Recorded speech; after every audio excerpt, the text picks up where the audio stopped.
一顆尊重嘅種子，可以改變人生嘅旅程。大家冷靜啲先。我明白你哋都好想玩。尊重並唔係本能，而係需要教導。大家聽話啦。我哋今日要討論嘅題目係有雞先定係蛋先？可唔可以講啦？我知係蛋先。梗係唔係啦，雞先㗎嘛，有雞先孵到蛋㗎。我都未講完。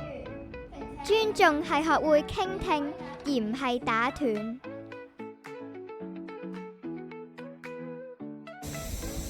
Jumbo，薩瓦迪卡，桑布魯，以後，Hola。